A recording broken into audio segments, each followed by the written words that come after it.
Ah,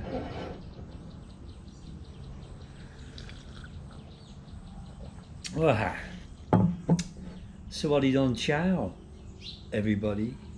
Sawadee Don Chow means good morning, which is formal, the formal way of saying it. The other way of saying it, this is more towards the elder members of this society, is Adon Sawat.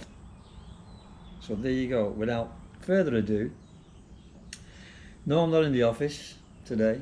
I'm at the ranch, and I'm gonna show off a bit because this is one humdinger of a mango, right?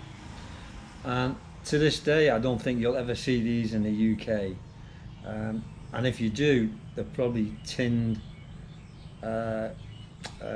chemical sodden copies, right?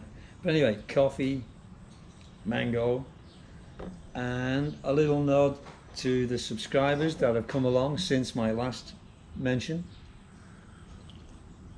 And this morning, I woke up to a message, or several actually queries from, I think he's a new subscriber, Chris Kane. My God.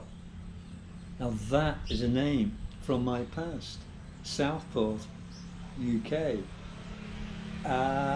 He wasn't exactly an arch rival, but he lived in a little sort of prefab estate, and we lived in posh houses not too far away. We had a confrontation. I knew him quite well, and his mob. It was a bit of a gang. I'm walking through a city centre one day, going to a fishing shop actually for some fishing tackle, and out of the blue I was headbutted, bang, square on in the face. And before I knew what had happened, the crowd was running away, and the good old British bobbies, as I've mentioned before in one of my topics, was on hand because a woman shouted out as well, and he blew his whistle, came running across, nose gushing out, blood gushing out the hooter, rushed me off to hospital, asked me if I got kicked anywhere else. Yeah, I didn't do that. This is, I'm what, 17. I think I was 17. I had left school, I was 17. And he had a beef against me, and he got his rites of passage in front of his mates. I was on my Jack Jones, on my own, you know. But anyway, Chris Kane, that's the guy. And the guy that's given me some wonderful comments on 4 different categories of my vlogs. Thank you very much. Cheers. And I will resume my journey on the resort itself that I've set up my office in. But I need to get my serious head on.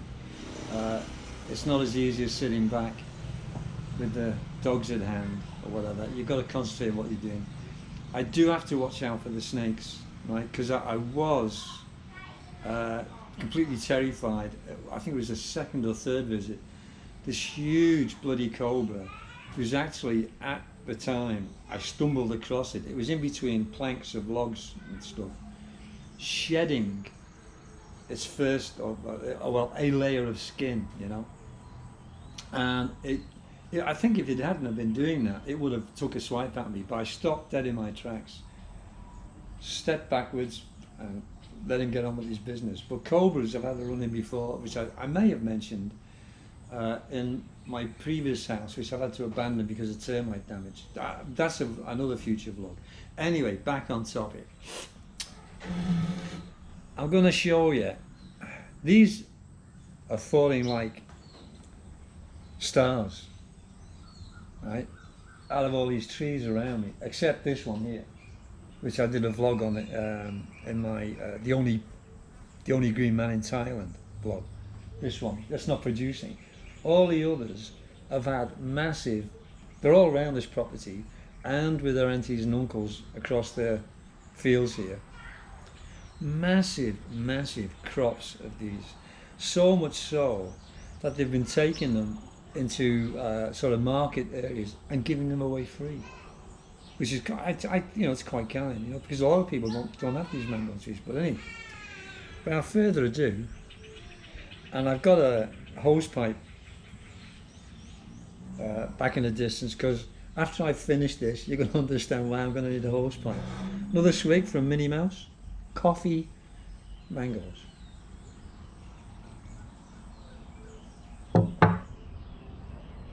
That's the peeler going. Anyway, to all you van lifers out there, as I said, Swati Don Chow, good morning. I'll nip back to the office sometime today and do another little vlog. But I'll stick with Chris for the moment, But Chris, living in Thailand is not the dream it was 15, 16 years ago, We're under a different rule, we're under a different immigration pressures. We're no longer wanted here in Thailand, and that's a fact.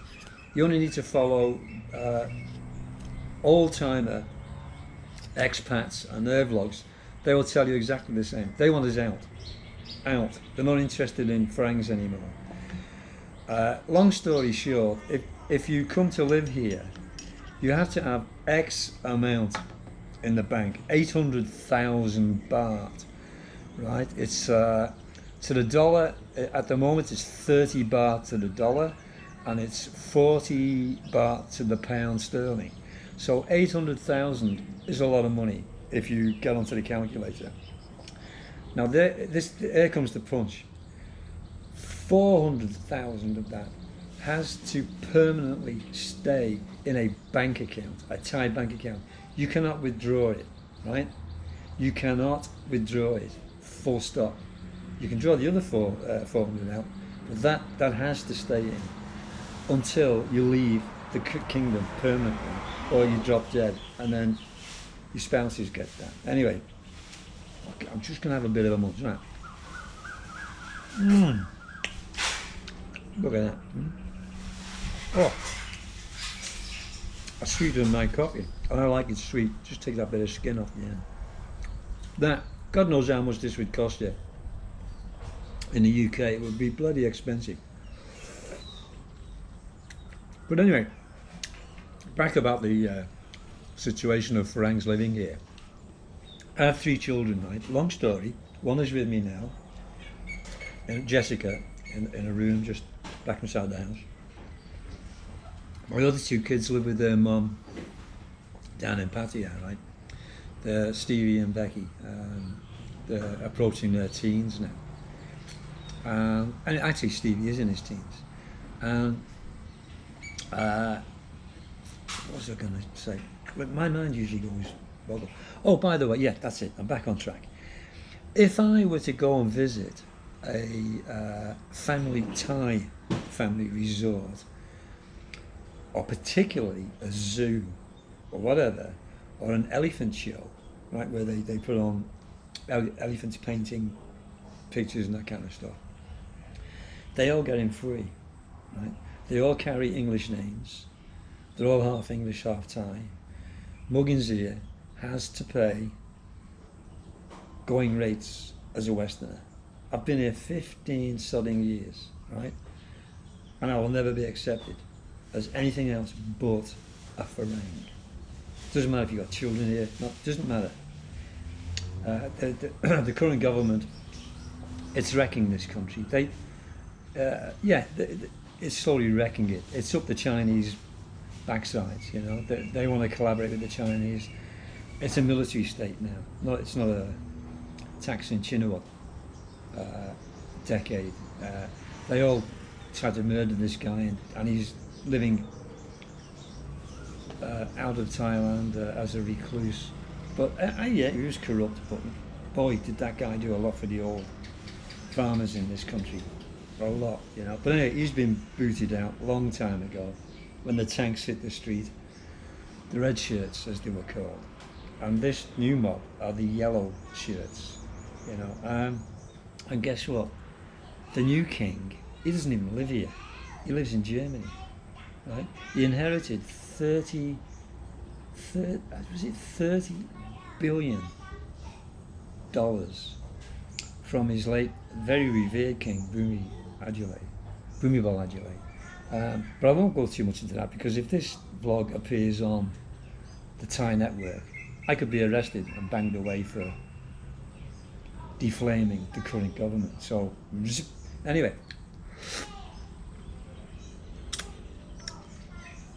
The other thing is, at the ranch, it's nice to be away from all the EGBG bugs and stuff. And believe me, that if you look at some of my vlogs, there's cobwebs here.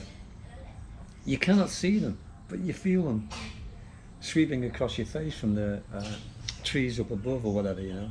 Because you have to use them for shade. You can't sit out in this kind of sunshine.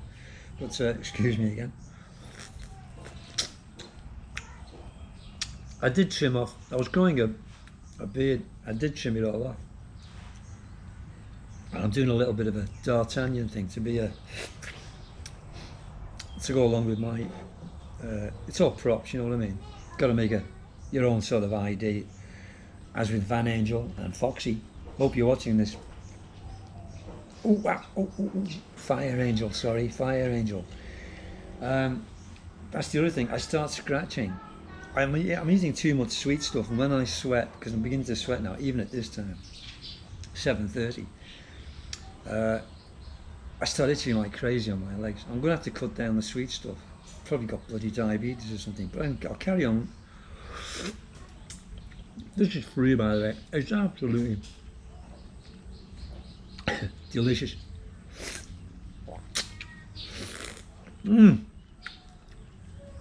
I'm going to make an absolute pig of myself, because you poor buggers will never be able to get to do this. I doubt it very much. And for free.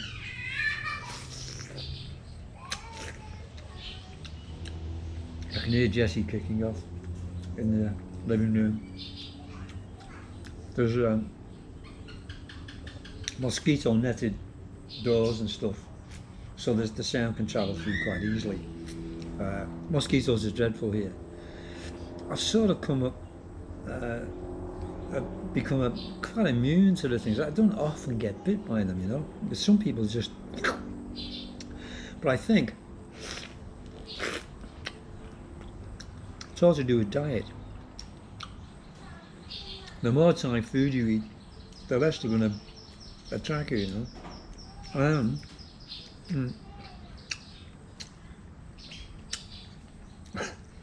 A bit of peel. Excuse me. Garlic. That's the word I was sort of privately fishing for. Thais, their food is heavily garlic, chilies. Actually, chilies in Thailand they're called prick, P-R-I-C-K, prick, right? Several varieties of them. I've become prickified to those as well. I can eat them whole, you know. Funnily enough, just off topic, I was watching Gordon Ramsay on some sort of programme. I'm not sure if it's an English production, where they get people together to sample chilies in jars and stuff. And he's effing and blinding like hell with all these different varieties of chili sauces or drinks or whatever they were, but my mind just raced back to him. Actually, I've noticed in my vlogs that I've just started doing that. I do wander off and come back and wander off and come back, so I'll just leave it like that. You can't see them, but now I can see minuscule, tiny little black midges hovering around. So I'm going to finish this off before the word gets around. Oh. It's like living in the Tudor times, you know, you just tuck in like you're ripping a big piece of chicken off. But you can't mess around with these things. It's the only way to devour them. But incidentally, I am waiting for a refund from Finnair, because I was going to make a trip back to the UK.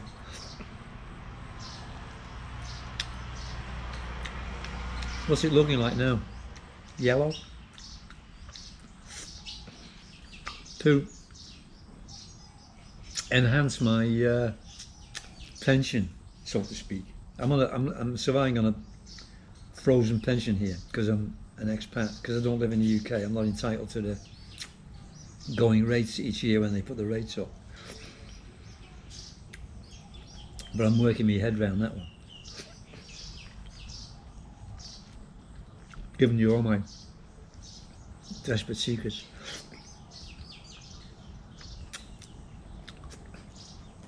Anyway, cheers, Chris Kane.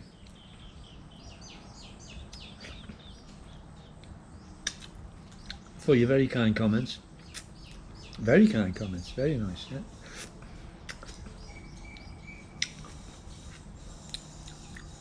And when I hit it rich, you know, somebody out there with a gun. There's a lot of big flamingo style birds around here. They actually spend all day looking for, can you believe this? Frogs in rice fields. The rice fields are empty now, they're bare, right? It's all been cut, taken away. And these frogs bury themselves way down where it's moist into the soil. And when we get downpours, they'll pop up, have a gangbang, find what they can eat, and go back down again. But these big birds, they've got long beaks, they know how to catch them. But anyway, a man of information, yeah.